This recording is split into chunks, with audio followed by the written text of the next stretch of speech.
ठीक है। अब यहाँ पे एक क्वेश्चन सवाल खड़ा होता है, यहाँ क्वेश्चन आपको पुट करना चाहिए कि why basically money is important. ठीक है, मनी इकोनॉमी के लिए इतना इम्पॉर्टेंट क्यों होता है?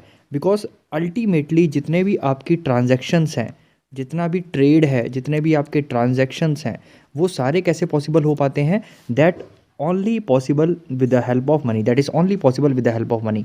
तो मनी बेसिकली क्या करता है? हमारे जितने भी बेसिकली जो डिमांड है, ठीक है, मार्केट में डिमांड है, उसको क्या करता है? फैसिलिटेट करने की हेल्प करता है। ठीक है, दूसरी बात है, इससे क्या होगा कि इकोनॉमी में जब डिमांड रहेगी तो डेफिनेटली हमारा प्रोडक्शन हाई रहेगा, और जब प्रोडक्शन हाई रहेगा तो हमारी एम्प्लॉयमेंट हाई रहेगी, इनकम हाई रहेगी। तो बेसिकली मनी क्या करता है? ट्रेड और ट्रांजैक्शंस को बढ़ा के हमारे प्रोडक्शन को एक्सपेंड करता है।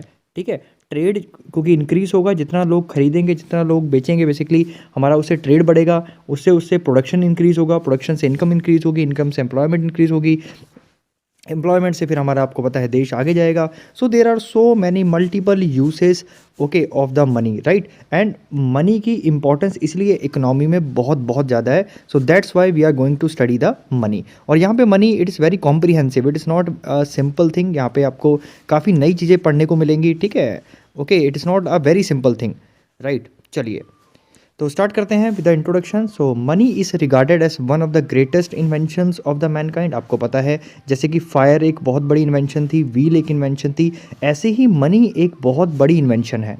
ठीक है, जो मॉडर्न इकोनॉमीज़ है और मनी यूजिंग इकोनॉमीज़, आपको पता है आज की डेट में कोई भी दुनिया में आप किसी भी कंट्री में चले जाइए, everywhere money is used, right.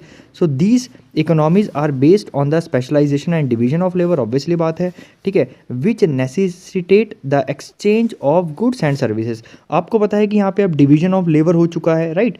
Now these days आपको पता है कि कोई भी एक इंसान कोई एक काम करता है, राइट। ओके दोस्तों, that is a division of labour based on the specialisation he has. So उससे क्या होता है? ऑब्वियसली बात है, एक इंसान को दूसरे की हेल्प करनी पड़ेगी या ज़रूरत पड़ेगी, क्योंकि एक पर्टिकुलर आदमी एक ही काम में, या आप कह सकते हो ही इज़ अ परफेक्ट और he is engaged in one activity. So every other human need a help of the other one, right. तो उससे क्या होगा? Exchange of goods and services होंगी, राइट। और exchange of goods and services के लिए आपको बेसिकली क्या चाहिए? Money is needed. ठीक है, to facilitate the exchange of goods and services.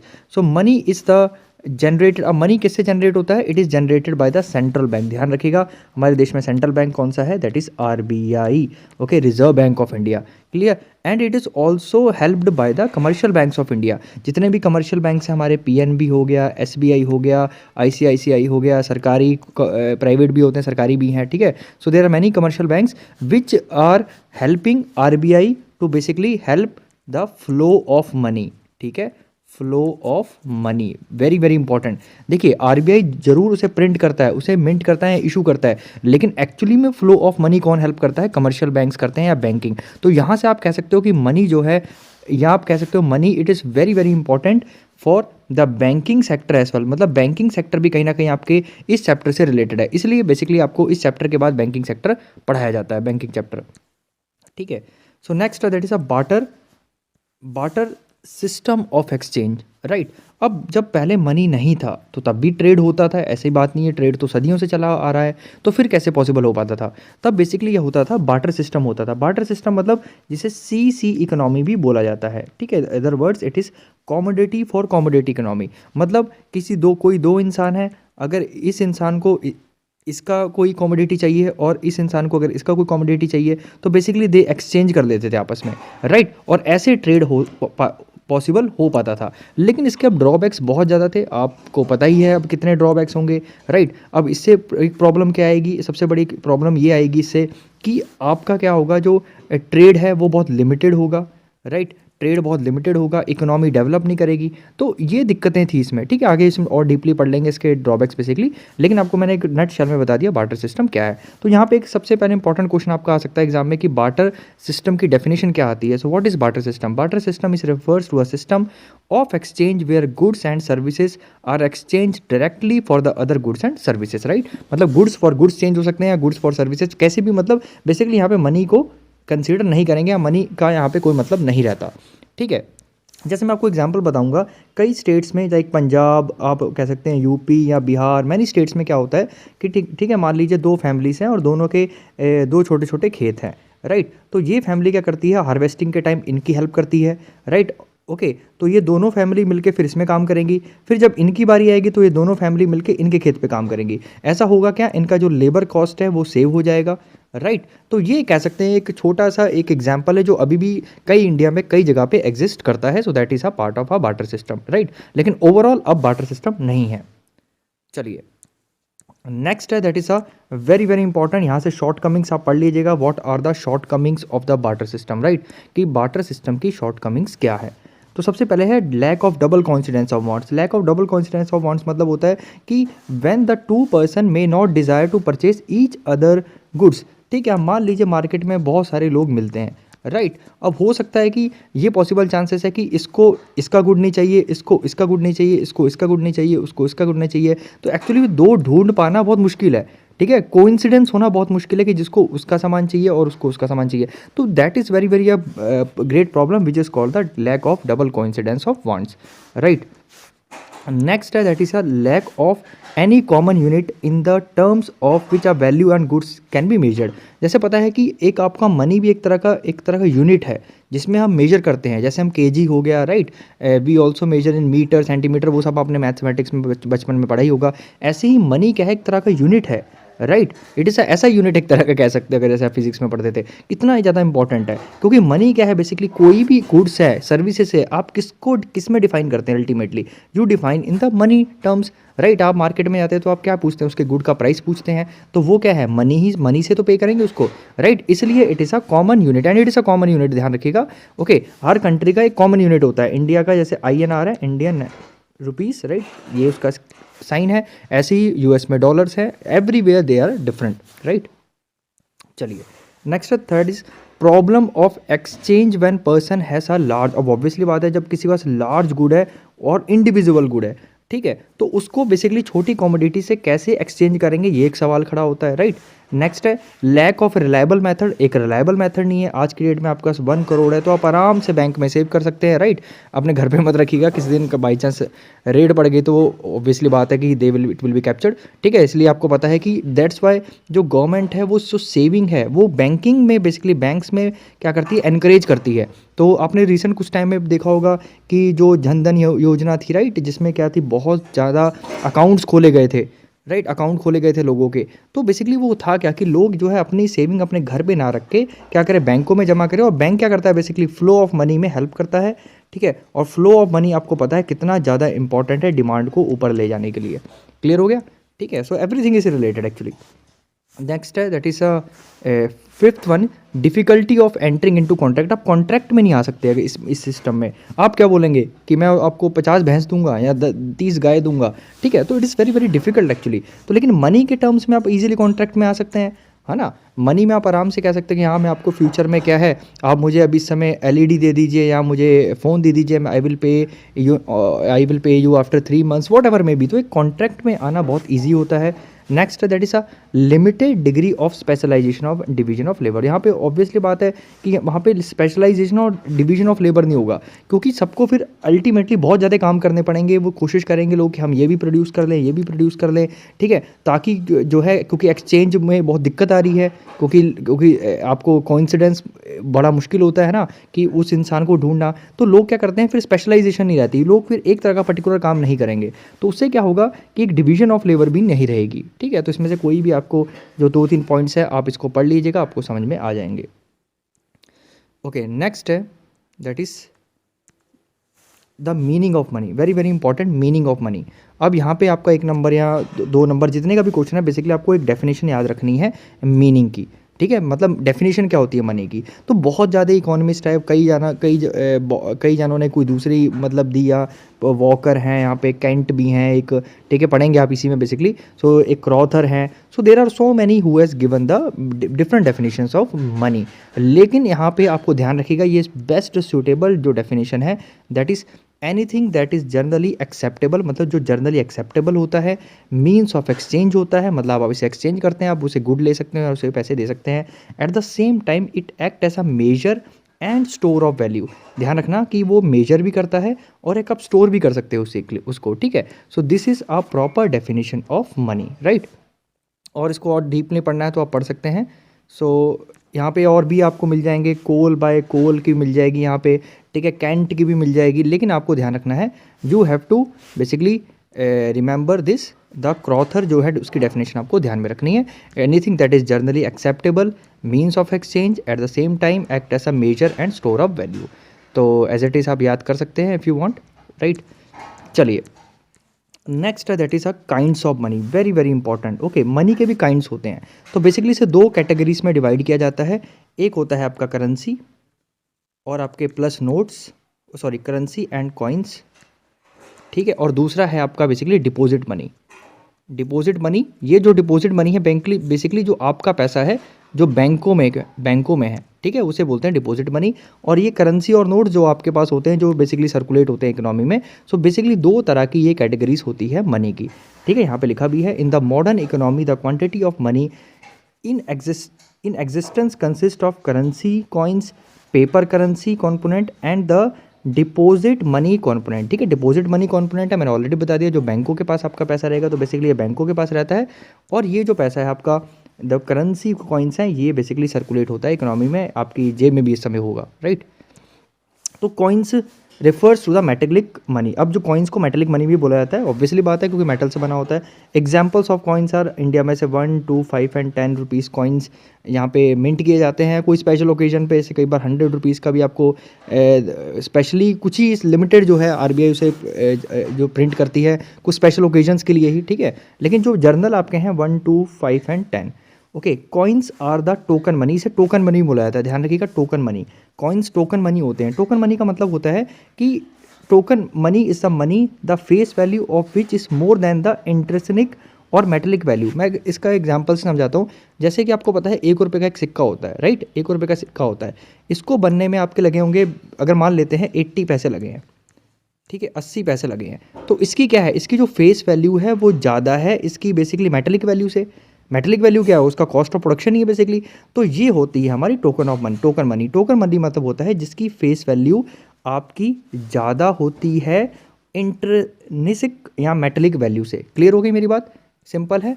फिर से बता रहा हूँ कि जो टोकन मनी है उसमें क्या होता है, जो फेस वैल्यू है वो ज़्यादा होती है किसकी, उसकी जो मेटेलिक वैल्यू है, या उसकी बेसिकली मेटेलिक वैल्यू यहाँ पर कहने का मतलब है उसकी कॉस्ट ऑफ प्रोडक्शन से। जैसे कि मान लीजिए 1 रुपये है, तो 1 रुपये ज़्यादा होगा उसके जो कॉस्ट ऑफ प्रोडक्शन से 80 पैसे, ठीक है।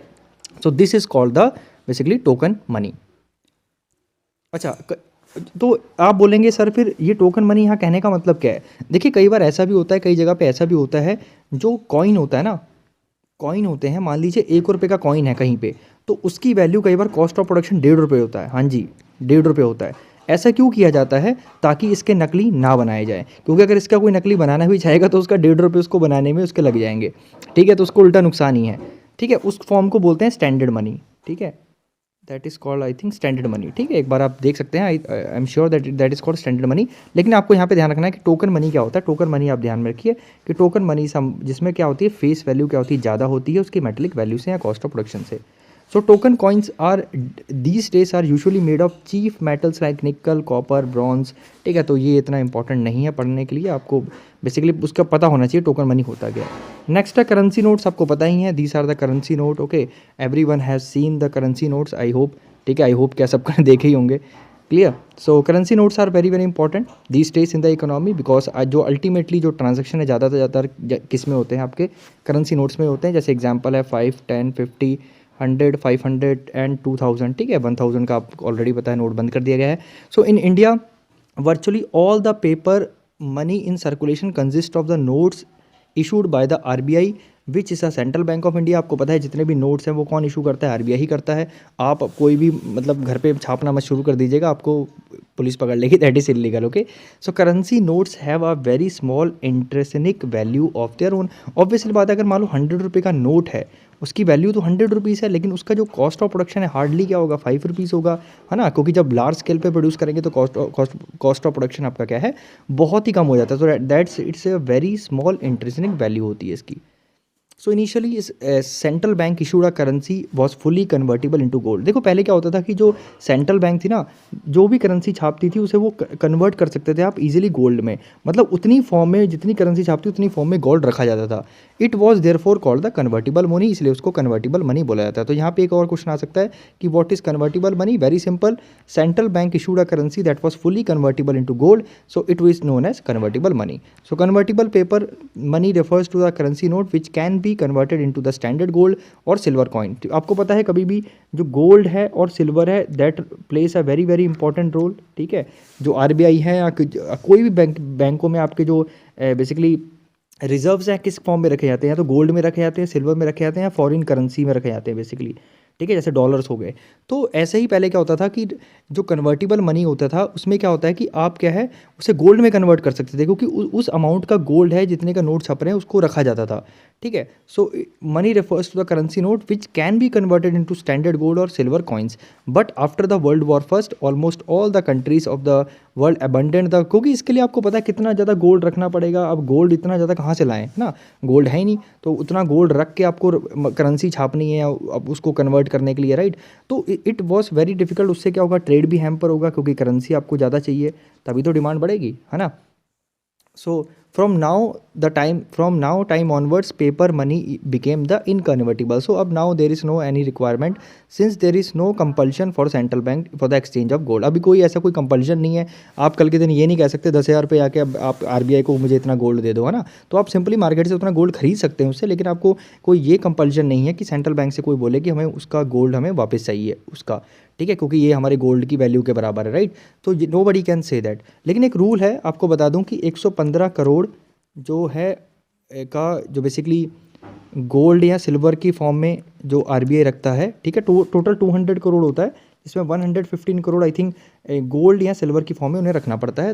Okay that is don't go that into that, was just एक एडिशनल आपको पॉइंट बता रहा हूँ। फिलहाल के लिए यहाँ पे एक क्वेश्चन आता है आपका इन कन्वर्टिबल और आपका एक इनकन्वर्टिबल, ठीक है। यहाँ से आपको ध्यान रखना है कि जो मनी बेसिकली जो करेंसी आपके गोल्ड कॉइन्स या सिल्वर कॉइन्स में बेसिकली गोल्ड या सिल्वर में कन्वर्ट हो जाए दैट इज़ कन्वर्टिबल, और जो नहीं होगा that is inconvertible, and mostly we are using a inconvertible right now, ठीक है। ओके सो एंड प्रेजेंट ध्यान रखिएगा, at present all the paper currencies are inconvertible. It is not convertible into gold or silver. If you look in any currency note say 100 rupees, it carries a legend. I promise, आपको अच्छे से पता होगा, note देख लीजिए यहाँ पे, आई promise to pay a bearer sum of 100 rupees signed by the governor of RBI. So basically ये क्या है, एक तरह का this legend simply means that it is converted into the notes and coins of the equal value, ठीक है। तो इससे आप उतनी वैल्यू का कुछ भी खरीद सकते हैं, क्योंकि सिंस एक तरह की इसमें अथॉरिटी है, क्योंकि वो जो पैसा है उसके पास एक अथॉरिटी है, उसको कोई भी मना नहीं कर सकता, राइट। चलिए नेक्स्ट है that is a inconvertible paper money. देखिए यहाँ पे इनकन्वर्टिबल को ज़्यादा एक्सप्लेन किया गया क्योंकि आपका ज़्यादा अब इनकन्वर्टिबल ही होता है, ठीक है। Act as a money because people have confidence. तो एक तरह का आप कह लो कि एक पेपर है सिंपली जिस पे लोगों का एक कॉन्फिडेंस है और कुछ नहीं है। It is issued on the Fiat of the government, so it is called Fiat money. तो वेरी वेरी सिंपल। तो बेसिकली यहाँ पे एक क्वेश्चन और आता है कि फियाट मनी क्या होता है। फियाट मनी क्या होता है, एक इनकन्वर्टिबल पेपर करेंसी है जिसको इशू किया जाता है on the order of government. Very simple because, ठीक है। तो आप क्या बोलेंगे, फियाट मनी एक तरह का इनकन्वर्टिबल पेपर मनी है जिसे कौन इशू करती है, गवर्नमेंट इशू करती है, banking it's legitimacy. Okay so it is circulated in the country on the order of the government. In the modern economy the use of the paper money is wide spread. आपको पता है paper is very economical, okay, it is convenient, ये सब चीज़ें clear हो गया। तो इसे आप पढ़ सकते हैं, आपको सिंपली समझ में आ जाएगा, ज़्यादा कुछ टफ नहीं है। नेक्स्ट टॉपिक आते हैं that is a deposit money. Very very important, bank money, क्योंकि हमारा कुछ पैसा जो है होता है, और मैं तो बोलूँगा 50 से आपको पता है 80% लोगों का पैसा अल्टीमेटली बैंकों में ही रखते हैं वो, ठीक है। They do not carry in the cash. So deposit money और bank money refers to the deposits held with the bank on the basis of which cheques are drawn. आपको पता है चेक से ड्रॉ कर सकते हो, एटीएम से कर सकते हो, है ना। सो customers of the banks deposit paper notes and currencies with the banks for safekeeping. Each deposit is recorded as a credit to the bank on the bankers customers। आपको पता है उनके अकाउंट्स होते हैं, तो जैसे ही आप डिपॉजिट करते हैं आपका मैसेज आता है कि इतने पैसे आपको क्रेडिट हो चुके हैं, राइट। तो बेसिकली उसको क्रेडिट कर दिए जाते हैं। So these deposits are payable on demands they can be transferred from one person to another. आप आराम से ट्रांसफ़र कर सकते हैं, गूगल पे किसी से भी कर सकते हैं, बैंकों की हेल्प से भी कर सकते हैं, चेक से भी कर सकते हैं, ठीक है। चलिए, so cheques for making the payment, तो यहाँ पे आता है चेक क्या होता है, ठीक है। यहाँ पे एक क्वेश्चन आ सकता है। तो cheque is an instruction to a bank to make a payment to or to make a transfer equal to the amount mention in the cheque, it is called the instrument.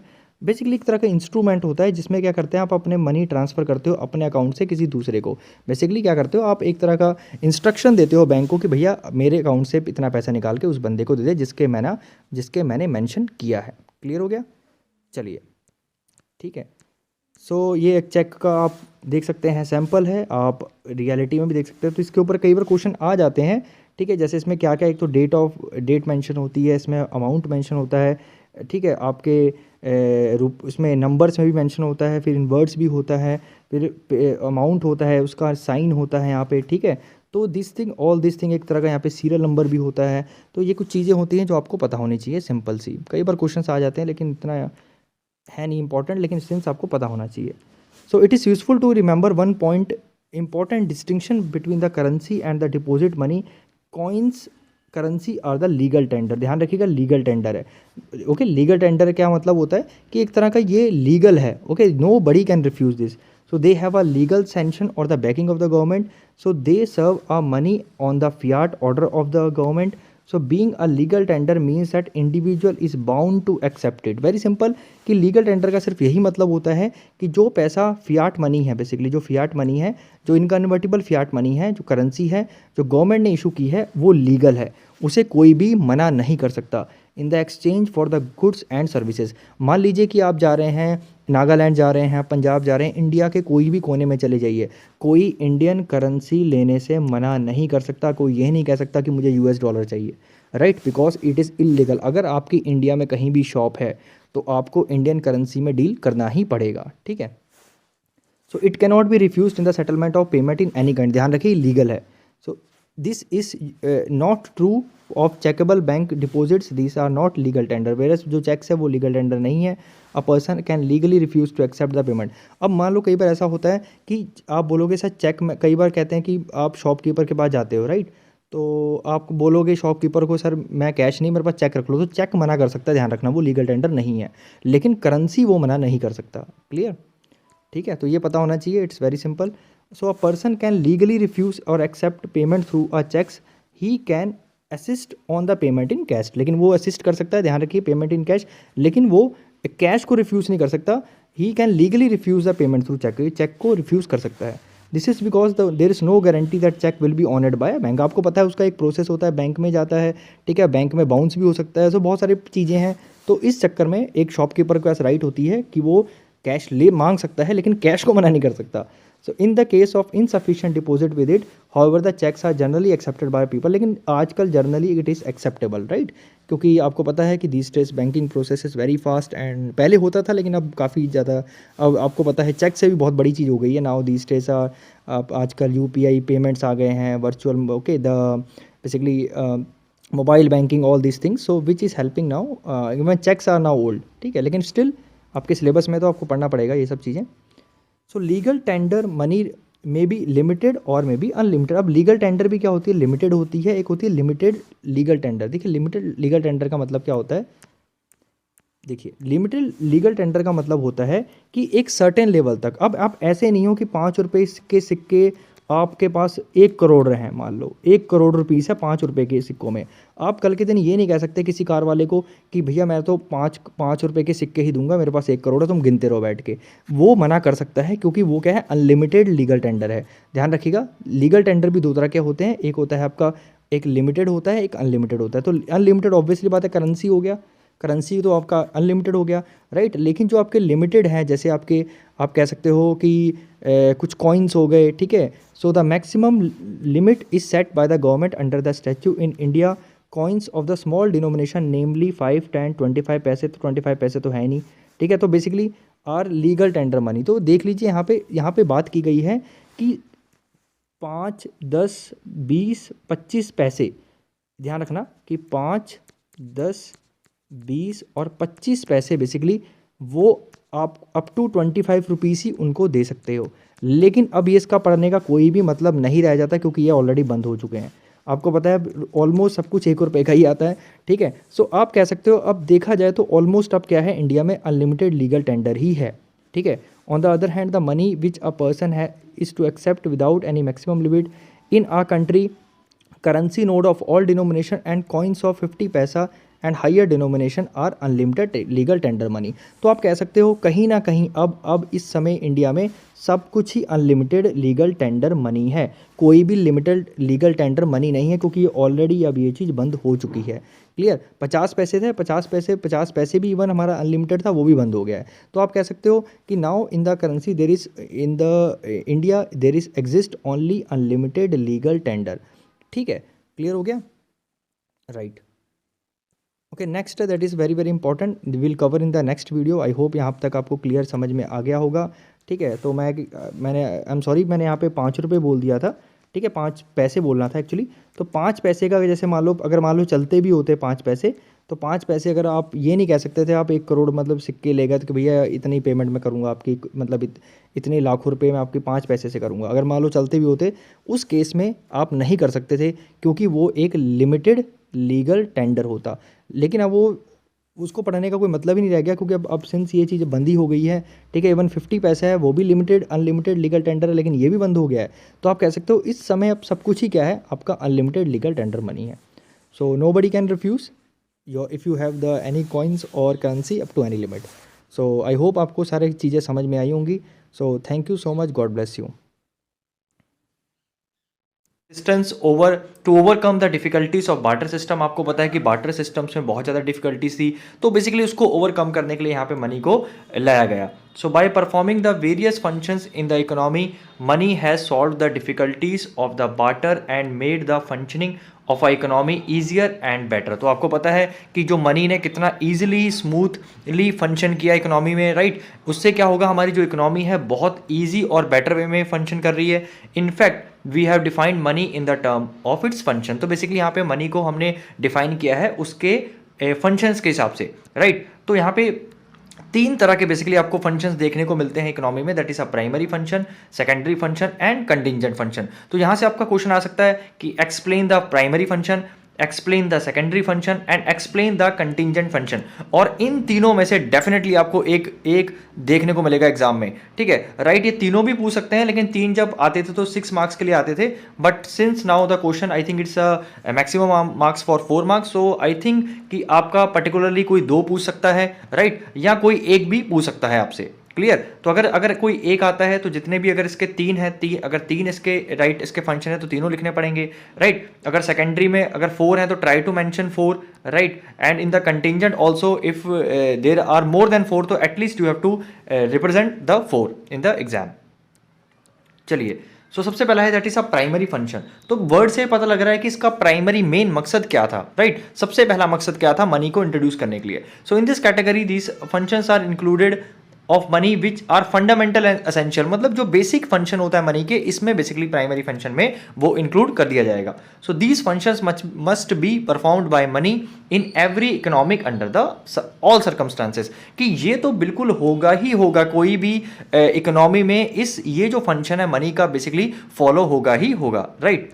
तो David Kinley छोड़ देते हैं, it is not important for the exam purpose. Okay, the first primary function is medium of exchange. तो हम right from the chapter पढ़ते हुए आ रहे हैं कि मनी का सबसे इंपॉर्टेंट फंक्शन क्या है। So the most important function of the money that it serve as a medium of exchange. So this function of a money is so important that the definition of money emphasis particularly this function of money. तो आपको पता है कि ये सबसे basic और prime motive होता है मनी का कि medium of exchange. Medium of exchange क्या होता है, मान लीजिए आपको कोई गुड चाहिए, ठीक है, और आपके पास मनी है, तो बेसिकली आप क्या करेंगे, शॉपकीपर को मनी दे देंगे और वो गुड्स क्या कर देगा, आपको प्रोवाइड कर देगा in response when you give to the money to the person. So basically इससे हुआ क्या, money commands the general purchasing power. तो it makes the purchasing power of the people and people can buy with the help of money the goods and services which people want. So money is generally and widely accepted as a medium of exchange which most of the purchases and sales are made. तो I don't think so कि इसको पूरा पढ़ना ज़्यादा relevant रहेगा, because आपको 3 से 4 line इसकी आप मेंशन कर सकते हैं, राइट। आप इसको यहाँ से यहाँ तक भी लिख सकते हैं, that's more than enough I think. Okay, so now we'll go to the next point, that is a measure of value. तो मनी एक और क्या करता है, basically it also perform a function as measure of value. ये आप कोई भी गुड लेते हैं तो बेसिकली आप क्या कर सकते हैं, मनी में उसको मेजर कर सकते हैं, राइट। मैं अगर ये फोन यूज कर रहा हूं तो इसका भी एक प्राइस है, राइट। अगर आप कोई भी कॉमोडिटी, लैपटॉप, कपड़े या कोई भी चीज कंज्यूम करते हैं या खरीदते हैं, कोई भी सर्विसेज लेते हैं, everything has a value and that value is basically a money. Okay, उसको मनी में रिप्रेजेंट किया जाता है। तो मनी है क्या, बेसिकली एक जो वैल्यू है उसकी, उसका मेजर है। Clear? So you can write from here the second important function of the money, that is act as a common measure of value or unit of account, just as we use the kilogram in measuring the weight of a commodity. Similarly for measuring the value of a commodity we take money as a unit of account. तो यहाँ तक आप लिख सकते हैं, that's more than enough। तो चलिए next पढ़ लेते हैं, ठीक है। नेक्स्ट थर्ड पॉइंट है प्राइमरी का, that is the okay, I think there are 2 points only. Yes, there are 2 points only for the primary function, that is a medium of exchange and measure of value। तो आपके primary function यहाँ पे complete हो जाते हैं। इसमें आपके 2 points हैं। फर्स्ट आपका है that is a medium of exchange, ठीक है, medium of exchange, and second is major of value. तो आई होप आपको बहुत सिंपल 2 टर्म्स से आपको क्लियर हो गए होंगे और मैंने बता भी दिया कितना लिखना है आपको, ठीक है। अगर आपका क्वेश्चन आता है 4 मार्क्स के तो दोनों पॉइंट्स आप लिख सकते हैं। क्लियर हो गया? तो नेक्स्ट है that is a secondary function. अब आ जाते हैं हम सेकेंडरी फंक्शन में। तो सेकेंडरी फंक्शन में फर्स्ट है that is a standard of deferred payment. अब स्टैंडर्ड ऑफ डेफर्ड पेमेंट मतलब क्या होता है कि money serve as a standard of deferred payment, acting as a standard of deferred payments means that the payment to be made in the future can be stated in money terms. मतलब कहने के मतलब है, मान लीजिए आप कोई shop पे जाते हैं और आप बोलते हैं कि मुझे ये पर्टिकुलर गुड चाहिए, तो इस पर्टिकुलर गुड की जो पेमेंट है मैं फ्यूचर में करूंगा। और फ्यूचर में कितने टाइम बाद करूंगा, मान लीजिए 3 मंथ में मैं आपको जितनी भी इसकी पेमेंट है, लेट्स सपोज ये 20,000 का है, तो मैं 20,000 आपको 3 मंथ्स में पे कर दूंगा। इसे बोलते हैं डिफर्ड पेमेंट, मतलब फ्यूचर पेमेंट। तो ये कैसे पॉसिबल हो पाता है, ये मनी की हेल्प से ही पॉसिबल हो पाता है, right. So money serve as a standard of deferred payment, acting as a standard of deferred payment means that a payment to be made in the future can be stated in money terms. This is an extension of a medium of exchange functions of money basically। तो आप कह सकते हो जो medium of exchange है उसी का ये extension है basically standard of deferred payment, but in this you have to pay in the future। तो आप इसे फ्यूचर में जब किसी को ये प्रॉमिस कर देते हैं, ये स्टेट कर देते हैं कि I will pay in the future, so that basically property of the money is called the standard of deferred payment. तो I hope I am very very clear till here. तो आगे इतना पढ़ने की जरूरत नहीं है, ठीक है। नेक्स्ट है that is a store of value. Store of value का भी आपको मतलब बहुत सिंपल है कि आप इसे स्टोर कर सकते हैं, ओके, ऐसा वेल्थ आप इसे रख सकते हैं, okay. And so in the barter system पहले क्या होती थी, स्पेसिफिक कॉमोडिटीज हम यूज करते थे, right. People use to store the like the आपका ऐसे स्टॉक हो गया, मतलब स्टॉक इन द सेंस मतलब जो वो स्टॉक नहीं जो शेयर मार्केट है, इन द मीन्स जो एनिमल्स हो गए, ठीक है। तो वो वैसा basically they use to keep their wealth. लेकिन आज की डेट में आप अगर वेल्थ रखनी है, you can keep in the form of money, okay. आप उसे बैंक में भी स्टोर कर सकते हैं, okay, and you can even store with some amount of money, you can also store in cash with your home, लेकिन एक limit से ज़्यादा नहीं तो आपको पता है कि इनकम टैक्स वाले रेड कर सकते हैं, right. So money is most economical. तो money most economical convenient way of storing the wealth, right. तो I think that's more than enough, इतना आपको पढ़ना इनफ है, ठीक है। Third point that is comes under the secondary function is transfer of value. आप value को transfer कर सकते हो, राइट। आप पैसे को ट्रांसफर कर सकते हो, मतलब मैंने जो उसकी वैल्यू है उसकी ट्रांसफर कर दी है। जैसे फॉर एग्जाम्पल मान लीजिए मुझे एक पेन खरीदना है, वो ₹20 का है, ठीक है। तो मैंने पेन ले लिया और उसे ₹20 दे दिए। तो मैंने क्या ट्रांसफर किया, एक वैल्यू ट्रांसफर की, कितने रुपीस की, ₹20 की। तो बेसिकली ये होता है ट्रांसफर ऑफ वैल्यू। तो ये किससे पॉसिबल हो पाता है, मनी से पॉसिबल हो पाता है। तो पैसे दे के आप भले उसे ₹100 पे कर रहे हो, आप उसे ₹2000 पे कर रहे हो, आप उसे ₹500 पे कर रहे हो, आप उसे ₹10,000 पे कर रहे हो, तो बेसिकली आप कर क्या रहे हो, आप उसको एक वैल्यू दे रहे हो, ठीक है। और वो पर्टिकुलर वैल्यू से वो आगे कोई भी गुड और कमोडिटी खरीद सकता है, राइट। सो आप लिख सकते हैं यहाँ पे, मैंने ऑलरेडी आपको एक्सप्लेन भी कर दिया। So I think money also serve as a convenient mode of transfer of value. This function of money arises from the general acceptability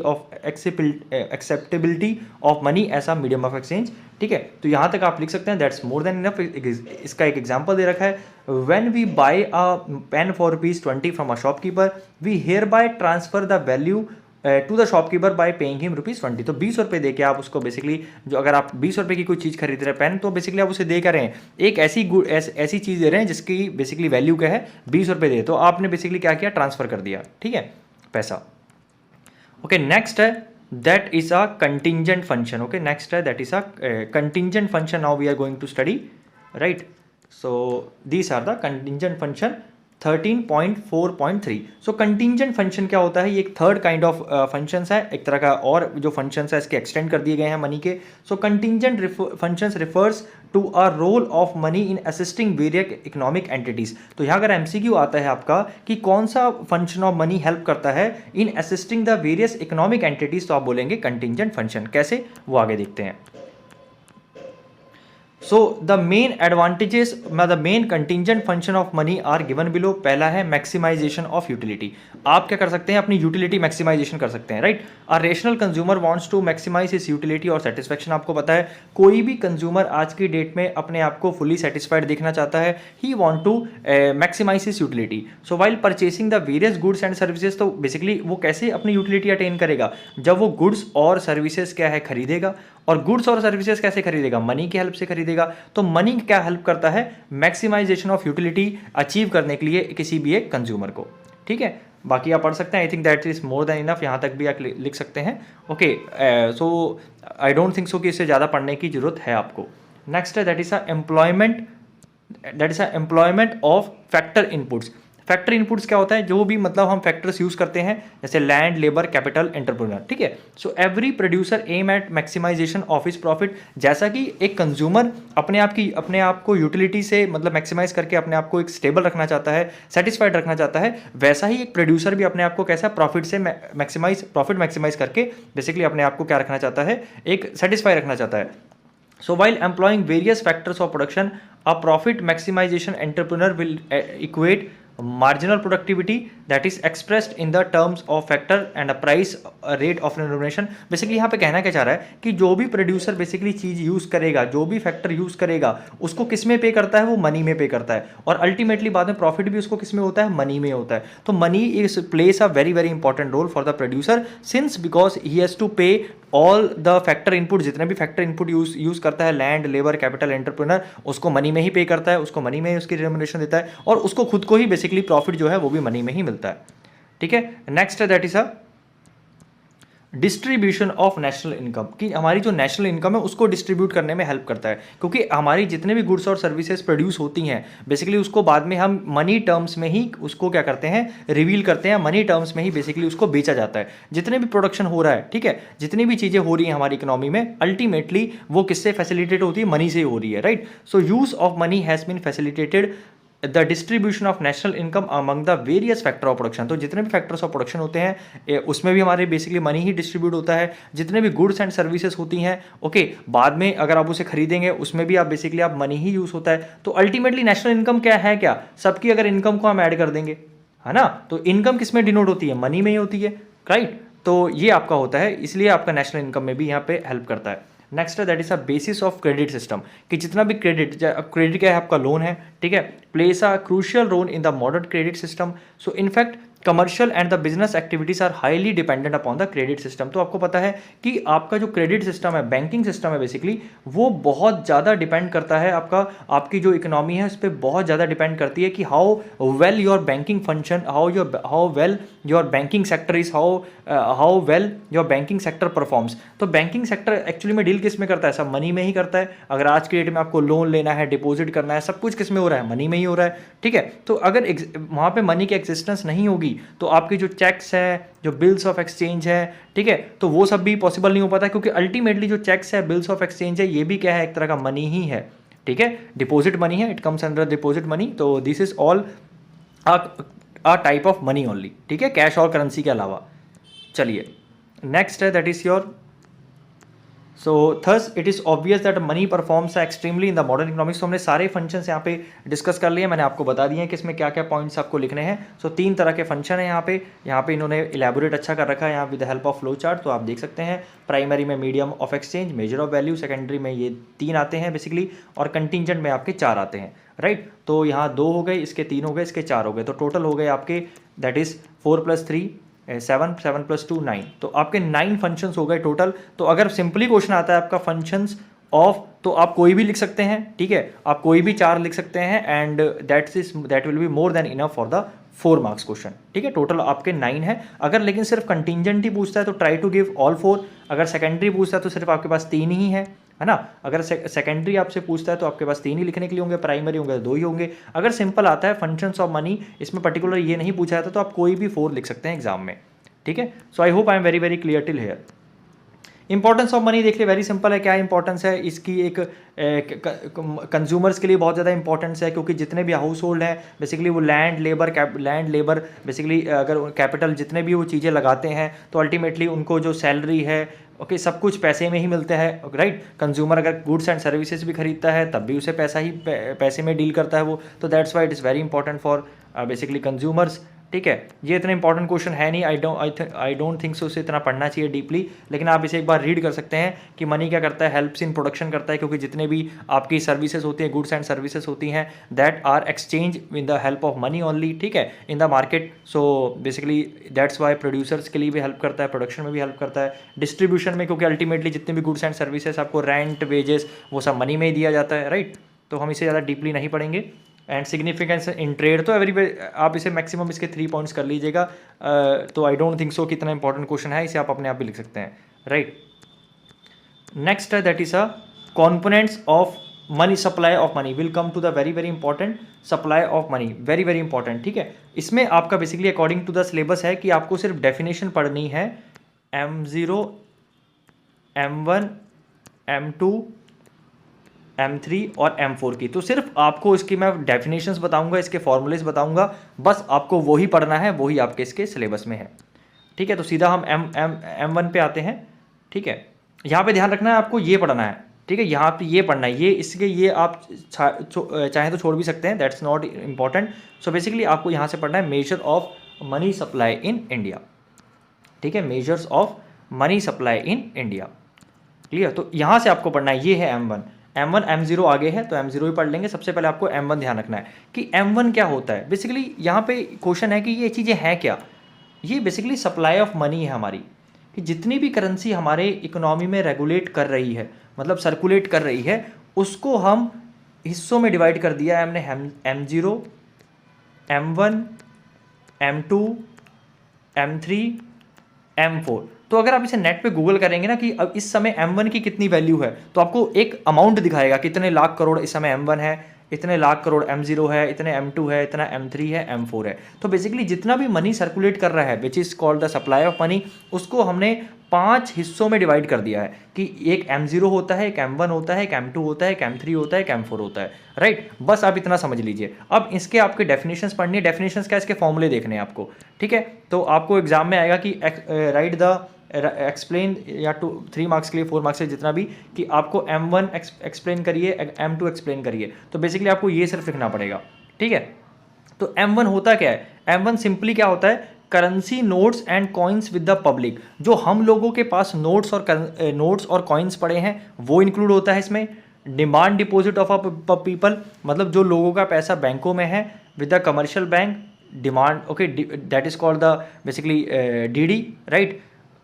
demand deposits basically जो लोगों का पैसा, this is DD means demand deposit, okay, DD means demand deposits, मतलब जो पैसा लोगों का commercial bank के पास है। फिर other deposits with the RBI, एक RBI के पास कुछ अदर डिपॉजिट्स भी होते हैं, सच ऐसा deposit of the financial institutions, कि कोई बड़े बड़े जो फाइनेंशियल इंस्टीट्यूशंस हो गए, ठीक है, तो उनका पैसा भी RBI के पास कुछ जमा रहता है, क्लियर। सो और deposits of foreign central bank, मान लीजिए कोई स्पेन का फॉरेन सेंट्रल बैंक है, इंग्लैंड का फॉरेन सेंट्रल बैंक है, तो उनका कुछ पैसा भी हमारे RBI के पास समिट रहता है या होता है, ठीक है।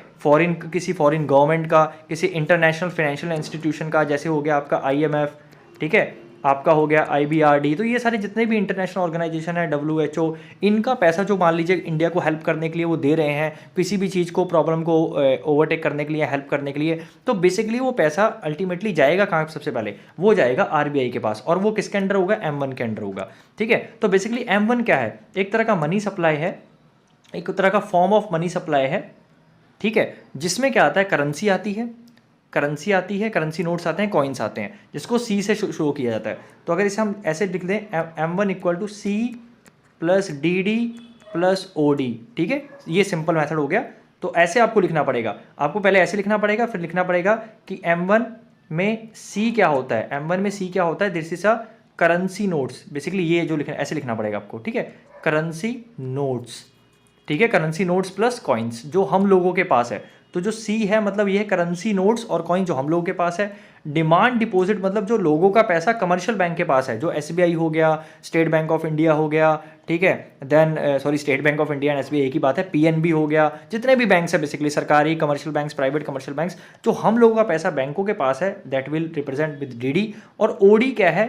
जो RBI के पास पैसा पड़ा है किसी दूसरी गवर्नमेंट का, किसी दूसरी ऑर्गेनाइजेशन का, कोई बड़े फाइनेंशियल इंस्टीट्यूशंस का, ठीक है, वो सारा बेसिकली पैसा आपका किस में होगा? OD में होगा। तो वो भी किस में इंक्लूड हो जाएगा? M1 में हो जाएगा। तो अगर आप इसकी नेट में एक वैल्यू निकालेंगे तो M1 की आपको एक वैल्यू देखने को मिलेगी, ठीक है, आप गूगल कर सकते हैं।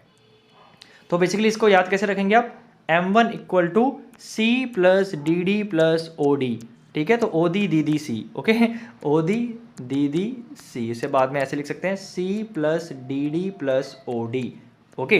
सो अब याद रहेगा आपको OD DD C, right. M1 equal to OD plus DD plus C, तो C plus DD plus OD आप ऐसे लिख सकते हैं, जिसमें C क्या है? आपका currency and coins with the public, DD है जो लोगों का पैसा कमर्शियल बैंक के पास है, तो money of the people with the commercial banks, और OD क्या है? जो अदर डिपॉजिट्स हैं जो RBI के पास होते हैं, जैसे फॉरेन गवर्नमेंट के हो गए, फाइनेंशियल एक इंस्टीट्यूशंस के हो गए। जैसे फाइनेंशियल इंस्टीट्यूशंस क्या होते हैं? एक तरह के मतलब एक तरह के, जैसे मान लीजिए कोई लोनिंग एक लोन प्रोवाइड करने वाली कोई ऐसी ऑर्गेनाइजेशन है, कुछ पैसा RBI उनके अपने पास रखता है, ऐसा कस्टडी, ठीक है। ऐसे ही जितनी भी ऑर्गेनाइजेशन है बाहर की, कोई हेल्प करती है इंडिया को, तो उनका पैसा भी यहाँ पे OD में आता है, RBI में। तो ये होता है आपका M1। I hope I am very very clear, ठीक है। तो इसका आप देख लीजिए फॉर्मूला मैंने ऑलरेडी बता दिया, C plus DD plus OD। Next है आपका M2। देखिए M2 में क्या आएगा? आपका M1 पूरा इंक्लूड होगा जो M1 है, प्लस इसमें SD आ जाएगा, ओके। SD क्या होता है हमारा? Basically saving deposit with post office. जैसा कि आपको पता है कि कुछ लोग क्या करते हैं, अपना पैसा पोस्ट ऑफिस में भी रखते हैं, ठीक है, कुछ पैसा अपना पोस्ट ऑफिस में भी रखते हैं। तो वो जो सेविंग में जितना भी पैसा पोस्ट ऑफिस के पास होता है लोगों का, वो होता है सेविंग डिपॉजिट्स। तो M2 सिंपल क्या है? आप लिखेंगे M2 में क्या आ जाएगा? एक तो M1 आ जाएगा प्लस आपका SD आ जाएगा। तो अगर इसे मैं फॉर्मुलेट कर दूं तो क्या M1 क्या होता है? C plus DD plus OD, ठीक है, और प्लस SD। तो ये आपका पूरा M2 हो गया। तो basically C plus DD plus OD plus SD, या आप इसे ऐसे भी लिख सकते हैं M2 equal to M1 plus SD, ठीक है। I hope I am very very clear. तो आप बेसिकली आपको अगर क्वेश्चन आएगा कि व्हाट इज M2, तो आपको लिखना है M2 is a supply of form of a supply of money which includes M1 plus SD। थोड़ा सा और एक्सप्लेन कर देना, M1 का यहाँ पे पूरा दिखा देना कि क्या होता है C plus DD plus OD, और इसका फुल फॉर्म जरूर लिख देना आप, ठीक है। C stands for currency, DD stands for demand deposits, OD stands for other deposits of the RBI, है ना, वो मैंने बता दिया है क्या क्या। तो बेसिकली आपको इन सबको रटना ही है। नेक्स्ट है M3। M3 में क्या आता है? एक तो आपका M1 इंक्लूड हो जाता है, ओके, M1 इंक्लूड हो जाता है प्लस TD। तो बेसिकली अगर M3 को मैं अगर एक्सपेंड करूं तो क्या आएगा? C plus DD plus OD plus TD। अब आप बोलेंगे सर TD क्या होता है? TD होता है टाइम डिपॉजिट, जो होता है हम कमर्शियल बैंक के पास रखते हैं। टाइम डिपॉजिट्स कौन से होते हैं? हमारे जो आपने देखा होगा फिक्स डिपॉजिट्स हो गए, ठीक है, फिक्स डिपॉजिट्स हो गए, और हमारे हो गए रिकरिंग डिपॉजिट्स, RD और FD, जो आपने नाम सुना होगा RD और FD, वो होते हैं हमारे टाइम डिपॉजिट। क्योंकि ये कुछ टाइम के लिए, टाइम बाद ही आप निकाल सकते हो, या कुछ टाइम तक आप इसको एक इंस्टॉलमेंट में आप जमा कर सकते हो। RD आपको पता है हर मंथली एक इंस्टॉलमेंट जाती है, और FD क्या होता है? फिक्स आप अमाउंट कर देते हो। तो बेसिकली इन दोनों को टाइम डिपॉजिट किया जाता है। तो M3 क्या है? बेसिकली आपका जब आपका M1 प्लस आपका टर्म डिपॉजिट या टाइम डिपॉजिट आपका हो जाता है। तो very simple, what is M3? That is M1 plus your time deposit. Time deposit basically है क्या? आपके FD हो गए और RD हो गया, ठीक है। चलिए नेक्स्ट है that is M4।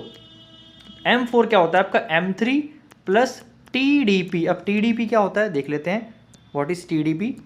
So basically TDP is a M1 and M2 measures the money supply, take money in the narrow sense, but M3 and M4 measures the of money that in the wider sense. देखिए इससे पहले मैं आपको ये बता दूं कि TDP क्या होता है.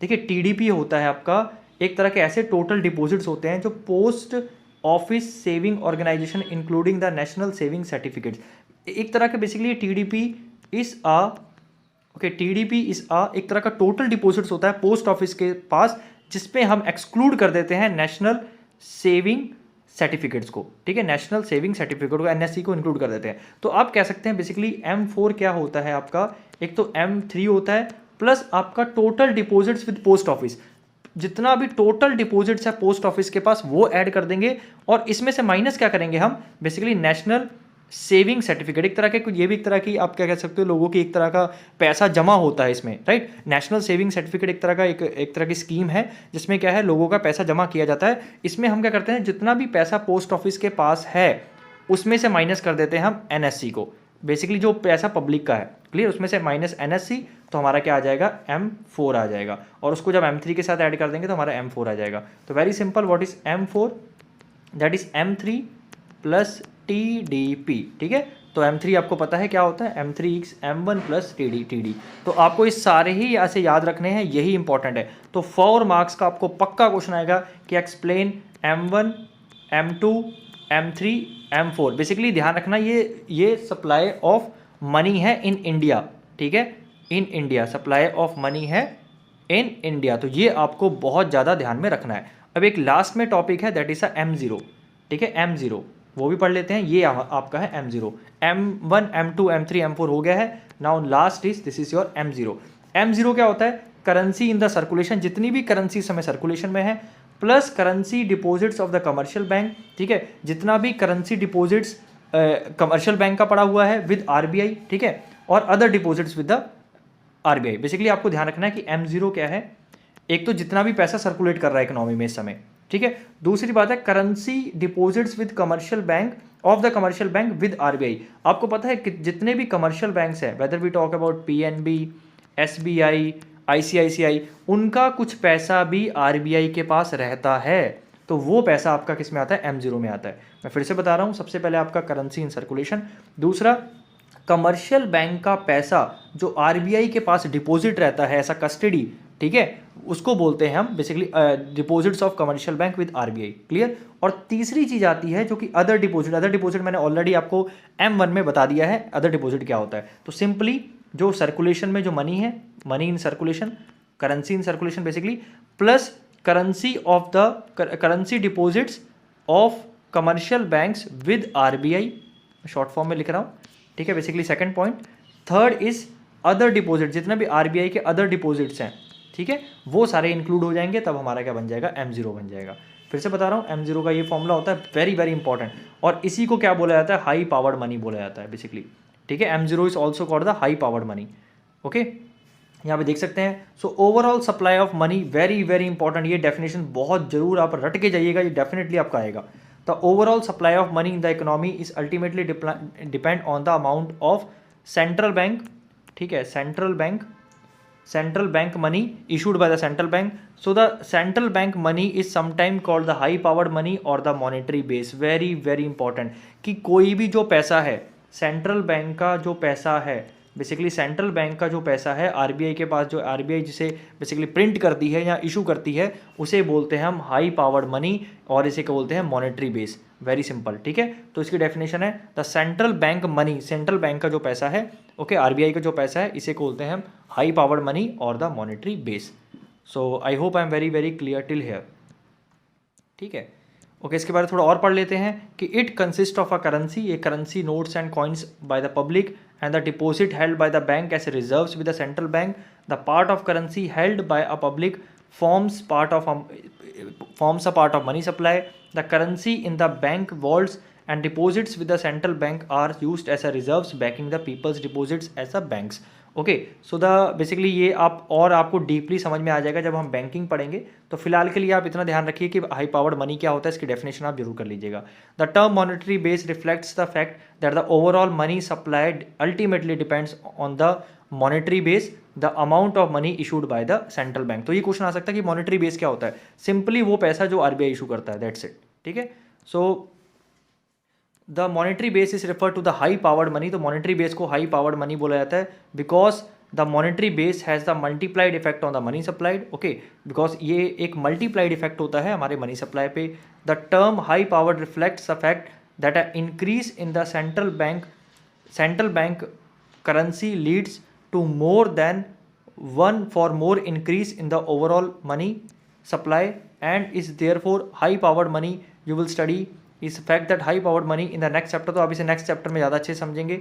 ओके, सो फिलहाल के लिए आपको हाई पावर्ड मनी का क्या ध्यान रखना है, इसकी डेफिनेशन ध्यान में रखनी है, आपको इसकी डेफिनेशन ध्यान रखनी है, दैट्स इट।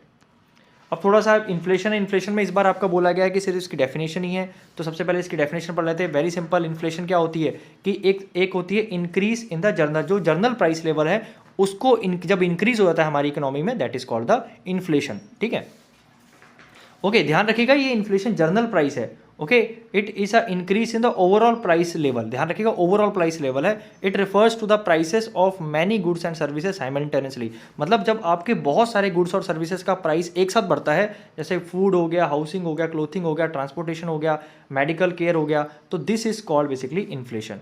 ठीक है, I hope I am very very clear. Okay, so इसके दो तरह के होते हैं inflation, that is your only, क्योंकि डेफिनेशन ही है, सिर्फ आपको डेफिनेशन ही पढ़ना पड़ेगा।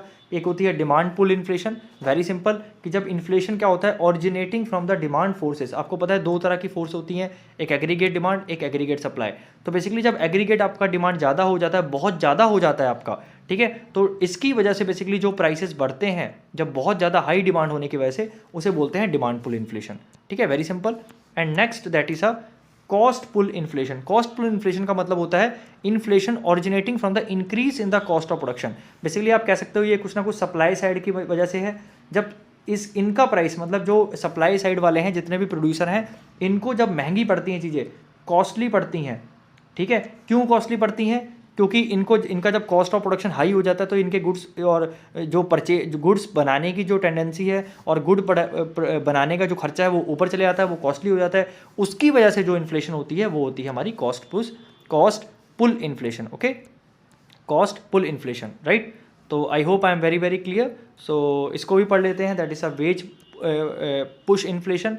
वेज पुश इन्फ्लेशन क्या होता है? सीरीज ऑफ जब वेज रेट इंक्रीज होती है, ठीक है, that is a wage push inflation. And profit push inflation मतलब जब किसी को प्रॉफिट कमाने के लिए बेसिकली जो वो प्राइस राइज करता है, so that is a profit push inflation.